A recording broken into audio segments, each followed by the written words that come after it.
کہ انسان ہدایت کا طلبگار بنتا ہے، اس کے اندر ہدایت کی طلب، خواہش پیدا ہو جاتی ہے.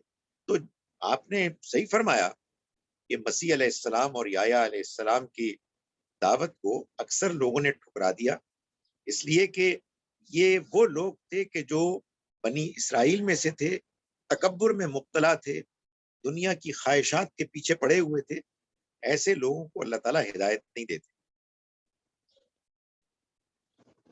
جی سر اب نور اللہ جو ہے وہ سوال کریں. سر نبی کی فطرت اور ایک عام انسان کی فطرت میں کیا ڈفرینس ہے؟ نبی کی فطرت عام انسان ہی کی طرح کی فطرت ہوتی ہے، صرف فرق یہ ہوتا ہے کہ آپ جس فطرت کو لے کے آئے ہیں، ہمیں بھی آزادی ہے کہ ہم اپنی فطرت کو نکھاریں، بہتر سے بہتر بنائیں، اس کو خارج کے شیطان کے نفس کے حملوں سے بچائیں. ہم نہیں بچا پاتے، غلطیاں ہوتی ہیں، گناہ ہوتے ہیں، اللہ سے معافی مانگتے ہیں، اور یوں ہم سٹرگل کرتے ہیں.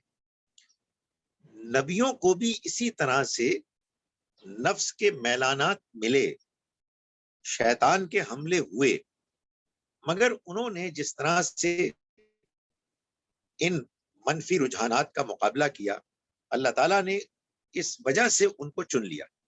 یعنی گویا کہ وہ ہماری طرح کے انسان تھے، لیکن ہماری طرح کے انسان ہونے کے باوجود ان کے اندر جو انسانی کمزوریاں تھیں اور ان کو جو آزادی ملی، انہوں نے اپنی آزادی کا صحیح استعمال کر کے ان کمزوریوں پر قابو پایا، اور اس کے نتیجے میں وہ اللہ تعالیٰ کے پسندیدہ بن گئے، اور اللہ نے ان کو چن لیا اپنے اس اعلیٰ مقصد کے لیے، کہ جس مقصد کے تحت پھر اس نے ان کے ذریعے سے انسانوں تک اپنا پیغام پہنچایا.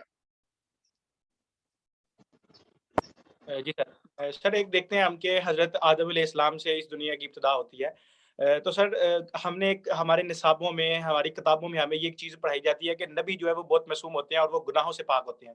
مگر ہم دیکھتے ہیں کہ قرآن میں ہمیں دو جگہوں پہ آتا ہے کہ حضرت موسیٰ علیہ السلام کا ذکر آتا ہے سورۃ القصص میں، آئی تھنک، کہ جس میں وہ کہتے ہیں جی انہوں نے غلطی سے ایک انسان کو قتل کر دیا، اس کو گھونسا مار کے. سر دوسرا ہمیں آتا ہے سورۃ البقرہ میں آتا ہے کہ حضرت آدم علیہ السلام نے جب وہ پھل کھا لیا درخت کا تو انہوں نے بھی گناہ کے مرتکب ہو گئے. تو سر جو ہماری نصاب میں پڑھایا جاتا ہے کہ جو نبی ہیں وہ معصوم ہوتے ہیں اور گناہوں سے پاک ہوتے ہیں، تو کیا صرف بات قرآن کی روح سے دیکھی جائے تو کیا یہ بات درست ہوتی ہے، یا پھر کیا نبی بھی گناہ کا ارتکاب کر سکتا ہے؟ دیکھیں، ایک تو یہ کہ یہ جو بات بیان ہوتی ہے، یہ بات ایسے نہیں ہے. نبیوں سے بھی غلطی سرزد ہو سکتی ہے، نبیوں سے بھی غلطیاں ہوئیں، مگر نبیوں میں اور ہم میں فرق یہ ہے کہ ان سے اگر کبھی غلطی ہوئی تو وہ ان کے پیغمبری کے ذمہ داری نبھانے سے پہلے، اس خاص کیٹیگری کو شامل ہونے سے پہلے ان سے بعض وہ غلطیاں ہوئیں جس پر وہ بہت نادم ہوئے، بہت پچھتائے. جیسے آدم علیہ السلام کی مثال ہے، یا موسیٰ علیہ السلام کی مثال ہے. پیغمبر بن جانے کے بعد بھی ان سے غلطیاں ہوئیں، مگر ایک تو یہ کہ وہ غلطیاں نفس کی جانب سے نہیں تھی، بلکہ خیر میں وہ آگے بڑھ گئے. بھائی اچھائی، بھلائی اور خیر میں بھی تو یہ ہوتا ہے نا کہ آدمی کو ایک میانہ روی کا راستہ اختیار کرنا چاہیے. اگر انسان اس میں بھی بہت آگے بڑھ جائے تو یہ بھی غلطی ہوتی ہے. اللہ تعالیٰ نے اپنے نبیوں کو جب ان سے اس طرح کی کوئی غلطی ہوئی جس میں وہ خیر میں بہت آگے بڑھنے کے اس معاملے میں پڑھنے کی وجہ سے توازن ٹھیک نہ رہا، تو اللہ نے پھر ان کو روک لیا. یہ ہے اصل میں ان کی عصمت. یہ اللہ کی طرف سے ان کو، چونکہ وہ معیار ہوتے ہیں، کیونکہ وہ آئیڈیل ہوتے ہیں، اس وجہ سے اللہ تعالیٰ ان سے وہ غلطیاں بھی نہیں ہونے دیتا. جیسے مثال کے طور پر ظاہر ہے کہ انسانوں کے ساتھ ہمدردی، نرمی، درگزر بہت اچھی چیز ہے۔ نبی صلی اللہ علیہ وسلم کے اندر یہ آخری درجے میں کوٹ کوٹ کر بھری ہوئی تھی۔ اسی وجہ سے ایک موقع پر جب کچھ منافق آپ کے پاس آئے اور انہوں نے آپ سے بہانہ بنا کر یہ اجازت مانگی کہ یہ جو غزوہ تبوک میں ہمیں شامل ہونے کے لیے کہا گیا ہے، ہماری کچھ مجبوریاں ہیں، تو آپ ہمیں اجازت دے دیں، تو اللہ تعالیٰ نے اس پر یہ فرمایا کہ اے پیغمبر، عفا اللہ عنکا، اللہ آپ کو معاف کرے، لما اذنت لہم، آپ نے ان کو کیوں اجازت دی؟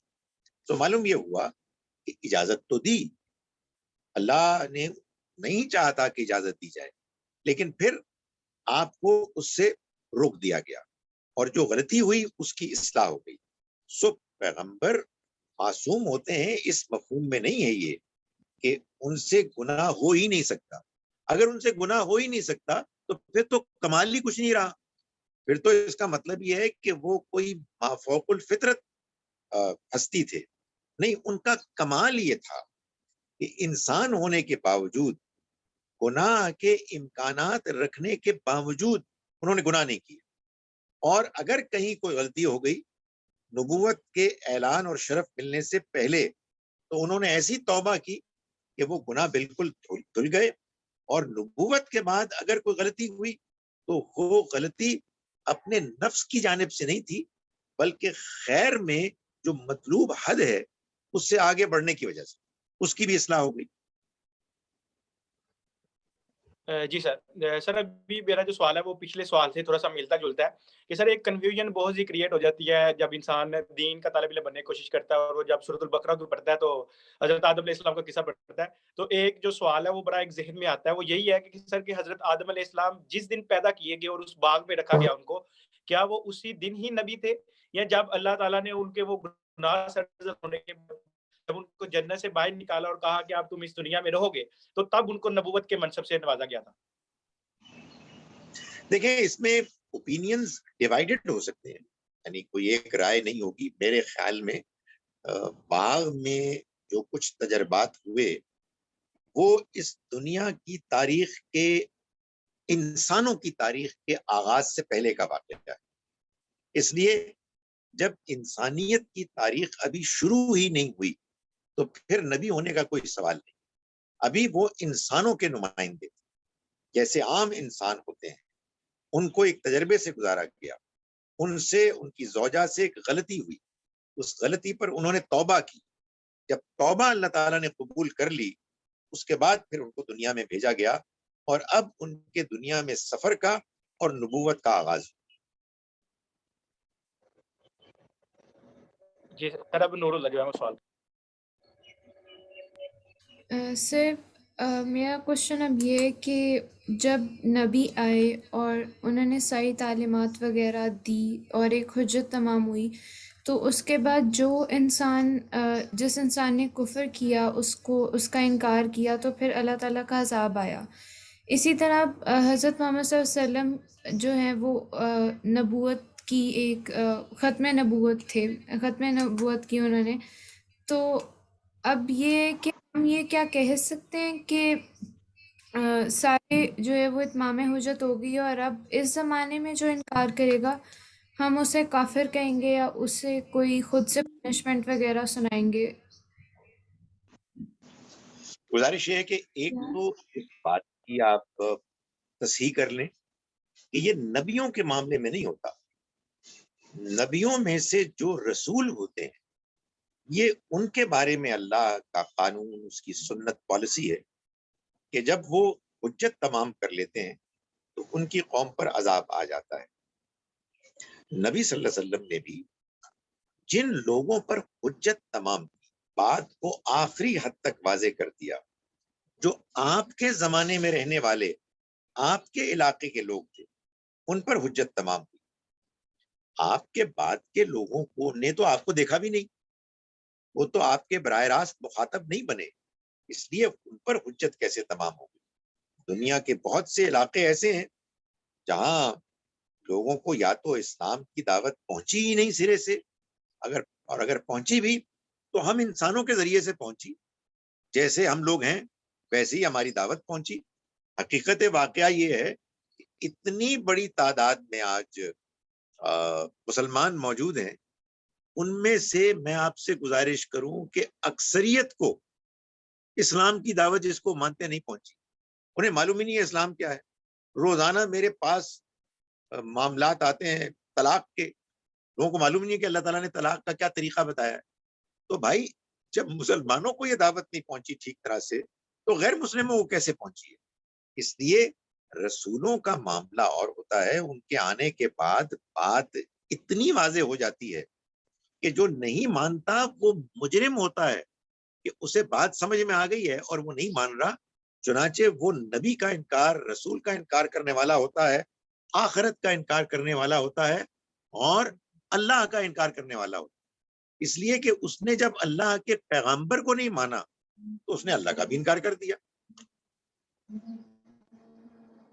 جی سر، سر ابھی میرا بھی سوال اتمام حجت ہے کہ سر ہم دیکھتے ہیں کہ تھوڑا سا مطالعہ کیا جائے تو پتہ چلتا ہے کہ حضرت یحییٰ علیہ السلام و حضرت عیسیٰ علیہ السلام جو ہے نا، وہ صرف اتمام حجت، ان کا کام ہی صرف اتمام حجت تھا. تو سر ان جو وہ دو نبی تھے اور جو باقی نبی ہیں، ان کی اتمام حجت میں کیا کوئی فرق تھا؟ دیکھیے، جو یحییٰ اور عیسیٰ علیہ السلام کی دعوت تھی وہ خاص بنی اسرائیل کے لیے تھی، آپ کہیے یہودیوں کے لیے تھی. وہ لوگ کہ جو اللہ کی چنی ہوئی امت تھے وہ بگڑ گئے تھے. ان کے بگاڑ کے بعد اللہ تعالیٰ نے ان کی اصلاح کے لیے اپنے یہ دو پیغمبر بھیجے، اور اصلاح اگر وہ نہ کریں، یعنی اس میں یہ بات طے تھی کہ اگر وہ اصلاح نہیں کریں گے تو ان کے اوپر اللہ کی پکڑ، اللہ کا عذاب آئے گا. البتہ یہ ہے کہ اللہ نے یہ طے کیا ہوا ہے کہ جو اس کی چنی ہوئی امتیں ہیں جیسے بنی اسرائیل اور بنی اسماعیل، ان پر عذاب ایسا نہیں آئے گا کہ جس سے جیسے پچھلی قوموں پر آیا کہ وہ بالکل ختم کر دی گئی، بلکہ ان کے اوپر رسوائی اور ذلت کا عذاب آئے گا. وہ زندہ رہیں گے اور ان کو دوسری قوموں کے ہاتھوں مثال کے طور پر پٹوایا جائے گا. وہ دوسروں کے آگے ہاتھ پھیلائیں گے اور ذلیل اور رسوا ہوں گے. تو یہ بنی اسرائیل کے ساتھ بھی ہوا اور بنی اسماعیل کے ساتھ بھی ہوا. یہ عذاب بنی اسرائیل کے ساتھ عیسیٰ اور یحییٰ علیہ السلام کے انکار کے نتیجے میں آیا. اچھا سر، ہمارے معاشرے میں جیسے جیسے دین پھیلتا ہے یا جو بھی ہوتی ہے تو ڈیفرنٹ باتیں ہمیں دیکھنے کو ملتی ہیں. سب سے بڑا عقیدہ جو ہمارے ہاں یہ دیکھنے کو ملتا ہے، جو ہماری نعتوں میں اور اکثر جگہ پہ ملتا ہے کہ جو ہے روز محشر کے دن، جزا و سزا کے دن جو ہے نا، نبی اکرم صلی اللہ علیہ وسلم ہماری شفاعت کریں گے. اس کے لیے وہ احادیث کا حوالہ لے کے آتے ہیں کہ جو کلمہ گو ہوا تو وہ جنت میں چلا گیا. اس طرح کچھ روایات آتی ہیں. تو جو لوگ اس طرح کا ایک حوالہ دیتے ہیں، مگر قرآن اس کے اپوزٹ جا کے ایک بات کرتا ہے کہ اللہ تعالیٰ جس کو چاہے گا وہی شفاعت کر سکے گا. تو سر اس شفاعت کے مسئلے کو ہم کس طرح سمجھیں گے کہ کیا واقعہ ہی نبی جو ہے وہ اپنی امت کو وہ جنت میں لے جائے گا، یا پھر اس کی امت جو ہے وہ شفاعت کے لیے نبی کریم صلی اللہ علیہ وسلم کے پاس شفاعت کا حق نہیں ہے؟ یہ آپ تھوڑا سا اس کو ایلیبریٹ کر دیں، شفاعت کا قانون کیا ہے؟ قرآن مجید سے اگر آپ بات کو سمجھنے کی کوشش کریں گے تو بات بالکل واضح ہو جائے گی، اور یہ بھی واضح ہو جائے گا کہ غلط فہمی ہوئی کیوں. قرآن مجید میں اللہ تعالیٰ نے یہ بات واضح کی ہے کہ آخرت میں کوئی سفارش نہیں، کسی کی سفارش نہیں. یہ اللہ کا فیصلہ ہے. سورہ بقرہ میں بیان کیا گیا ہے، اور سورہ بقرہ ہی میں نہیں، ہر جگہ بیان کیا گیا ہے. سورہ انفطار آخری سورتوں میں سے ایک ہے. فرمایا کہ یوم لا یملک نفس لنفس شیئا، جس دن کوئی انسان دوسرے انسان کے بارے میں کوئی اختیار نہیں رکھے گا. والامر یومئذ للہ، اور سارا فیصلہ اس دن اللہ کا ہوگا. البتہ یہ ہے، قرآن نے یہ اشارہ بھی کیا کہ ایک خاص سفارش ہوگی جو اللہ کے بتائے ہوئے اس اصول کے خلاف نہیں ہوگی، بلکہ یہ وہ سفارش ہوگی کہ جس کی اجازت اللہ دے گا. تو بھائی کیوں دے گا؟ اس کی وجہ یہ ہے کہ اصل میں اللہ تعالیٰ نے جس طرح سے کہ حساب کتاب کا قیامت کے روز معاملہ طے کیا ہوا ہے اس میں موٹی موٹی 3 کیٹیگریز بنتی ہیں انسانوں. وہ لوگ کہ جو بالکل واضح طریقے سے کلیئرلی پاس ہو جائیں گے, جنت میں چلے جائیں گے, اور وہ لوگ کہ جو واضح طریقے سے فیل ہو جائیں گے, جہنم رسید ہوں گے. ایک تیسری کیٹیگری ہوگی کہ جو درمیان کی ہوگی. ہمیشہ مجھے اپنے زمانے کے بچپن کے امتحان کے سسٹم کی مثال بڑی مفید لگتی ہے کہ 33% سے کم فیل ہے, 40% سے زیادہ پاس ہے.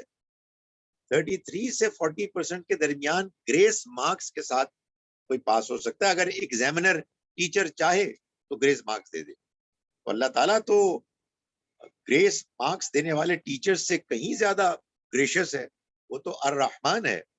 اس نے یہ طے کیا ہے کہ وہ لوگ کہ جو کلیئرلی پاس تو نہیں ہوں گے لیکن بہرحال کلیئرلی فیل بھی نہیں ہوں گے, وہ ایک خاص مارجن پر کھڑے ہوں گے, تو اللہ تعالیٰ ان کو بھی پاس کرنا چاہے گا, لیکن ان کو پاس کرنے کا وہ طریقہ یہ اختیار کرے گا کہ وہ اپنے بندوں میں سے بعض کو منتخب کرے گا اور ان کی عزت افزائی کرے گا تمام محشر میں جمع انسانوں کے سامنے, کہ وہ اس کو کہیں گے کہ اے خدایا تو ان کو معاف کر دے اور ان کو جہنم سے نکال کے جنت میں داخل ہونے کا فیصلہ فرما دے. اللہ تعالیٰ یہ فیصلہ کر لے گا. یہ فیصلہ اللہ تعالیٰ اپنی مہربانی سے کر چکا ہوگا, لیکن وہ شرف بخشے گا بعض لوگوں کو کہ وہ جب اللہ سے یہ درخواست کریں گے جس کی اجازت خود اللہ نے دی ہوگی تو اللہ تعالیٰ ان کی اجازت کو قبول فرمائے گا. لیکن وہ 33% سے کم والے لوگوں کی پیغمبر خود بھی سفارش نہیں کر سکیں گے. جو میں نے بات بتائی ہے یہی بات حدیثوں میں بیان ہوئی ہے اور یہ بات قرآن کے مطابق ہے. اس کو غلط طریقے سے سمجھنے کے نتیجے میں اور قرآن کی روشنی میں نہ سمجھنے کے نتیجے میں وہ غلط فہمیاں پیدا ہوئی ہیں کہ جن کا ذکر آپ بھی کر رہے ہیں. جی سر آپ جو ہے نور الدہ سوال کریں. سر کیا خدا کی معرفت جو ہے وہ نبی کی معرفت کی طرف لے کے جاتی ہے, یا ان دونوں میں کوئی لنک ہے کہ گاڈ ریئلائزیشن جو ہے وہ اگر ہم پونڈر کریں اپنے ارد گرد جو نیچر ہے اور باقی جو کریشن ہے تو اسے گاڈ ریئلائزیشن تو ہو جاتی ہے, لیکن کیا گاڈ ریئلائزیشن کا جو ہے کوئی لنک ہے نبی کی معرفت سے؟ دیکھیے یہ بات آپ نے بالکل صحیح فرمائی کہ ہم جب خود غور کرتے ہیں اپنے گرد و پیش پر, جو اللہ نے ہم کو شخصیت دی ہے اور جو اللہ نے ہم کو دنیا دی ہے, ماحول دیا ہے, جب ہم اس پر غور کرتے ہیں تو ہم کو اللہ کی معرفت حاصل ہوتی ہے.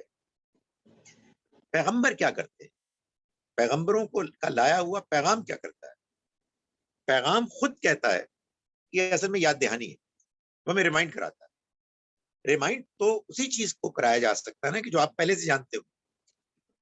ایک معرفت اللہ کو پہچاننے کا ایک جذبہ ہمارے اندر پہلے سے موجود ہے, اور جب پیغمبر اپنا اللہ کی طرف سے پیغام ہم تک پہنچاتے ہیں تو وہ پیغام اس کو مزید تقویت دیتا ہے, اسٹرینگتھن کرتا ہے.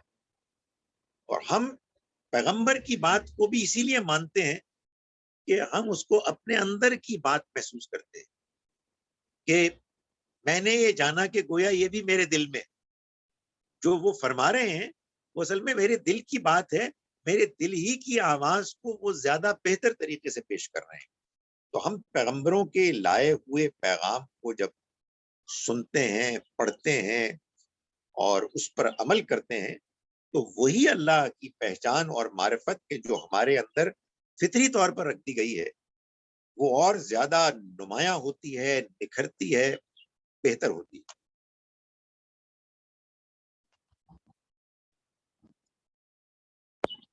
جی سر سر ابھی ہمارے پاس جو ہے وقت ختم ہو رہا ہے تو ہم آخری سوال میں کرتا ہوں, اس کے بعد ہم اس ٹاپک کو جو ہے ختم کرتے ہیں.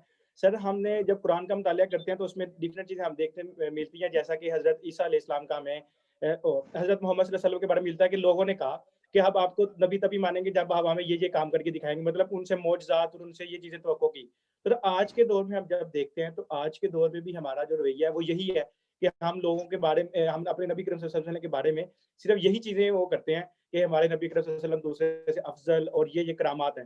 سر پھر اس صورتحال میں جب دیکھیں تو سر وہ جو کافر تھے، عرب کے لوگ تھے، اور جو آج کے لوگ، ہم دونوں ایک سیم پیج پہ کھڑے ہیں، یا ہمارا جو اس طرح کا تقاضا کرنا اور چیز ہے اور ان کا اس وقت یہ تقاضا کرنا اور چیز تھا؟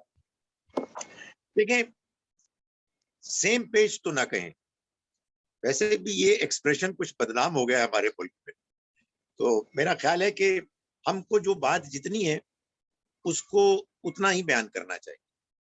بات یہ ہے کہ یہ بات آپ کی بالکل بجا ہے کہ کافر معجزات کا تقاضا کرتے تھے، ہمارے مسلمان یہ ثابت کرتے ہیں کہ نبی صلی اللہ علیہ وسلم کو بہت سارے معجزات ملے، اتنے ملے جتنے کسی پیغمبر کو نہیں ملے۔ تو معلوم یہ ہوا کہ ہمارے مسلمانوں نے یہ بات سمجھی نہیں کہ بھائی سب سے بڑا معجزہ تو قرآن ہے، اور قرآن یہ کہتا ہے کہ ہم نے کوئی معجزہ نازل نہیں کرنا، ہم نے کسی قسم کی کوئی نشانی نہیں دکھانی۔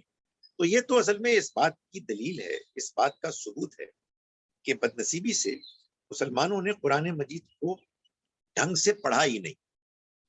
قصے، کہانیاں، واقعات، اس سے لوگ زیادہ متاثر ہوتے ہیں۔ تو ہم جب مسلمانوں کو دعوت دیں گے تو ہم یہ کہیں گے کہ دیکھو، تم کافروں کی طرح بیہیو نہ کرو۔ میں یہ پہلے بھی شاید واقعہ سنا چکا، مجھے ایک مرتبہ برطانیہ میں بعض مسلمانوں نے یہ کہا کہ آپ مسلمانوں سے کوئی گفتگو کریں، کوئی آپ پریزنٹیشن کریں۔ تو میں نے ان کے سامنے جو پریزنٹیشن کی اس کا عنوان رکھا کہ let us not behave like کافرز، آئیے ہم کافروں کی طرح رویہ اختیار کرنے سے گریز کریں۔ اور میں نے کیا کیا، میں نے سورہ بقرہ اور سورہ آل عمران میں جو اللہ تعالیٰ نے اہل کتاب میں سے جو کافر تھے ان کی حرکتوں کو جو قرآن نے بیان کی ان کو بیان کر دیا، اور اس کے بعد میں نے کہا کہ اب اس آئینے میں ذرا اپنی صورت بھی دیکھ لیں، معلوم ہوتا ہے یہ سارے کام ہم کر رہے ہیں۔ تو پھر بہنوں اور بھائیوں، ہمیں چاہیے کہ ہم ان تمام چیزوں سے اپنے آپ کو بچائیں، دور رکھیں کہ جو کفار کیا کرتے تھے، اور ہمیں وہ نہیں کرنا۔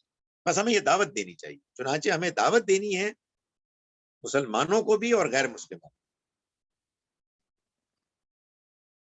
جی سر، ہمارا جو وقت ہے وہ مکمل ہو چکا ہے، اور سر ہم اس جو ہے موضوع کو بھی تقریباً کافی حد تک ہم نے اس چیز کو کھولا کہ نبیوں پر ایمان اور جس طرح کے لوگوں کے ذہن میں سوالات آتے ہیں وہ آپ کے ساتھ ڈسکس کیے۔ بہت سی ایسی نئی چیزیں ہیں جو میرے لیے بھی سامنے آئی، اور ان پر ابھی ہم مزید پڑھیں گے اور پھر ان کے ایمان بھی لائیں گے، اور بہت سے لوگوں نے جنہوں نے اس کو دیکھنا ہے، سننا ہے، ان کے ذہن میں بھی نئے سوالات پنپیں گے اور انشاءاللہ وہ جوابات تک بھی ضرور پہنچیں گے۔ سر آپ کے وقت کا بہت شکریہ۔ شکریہ۔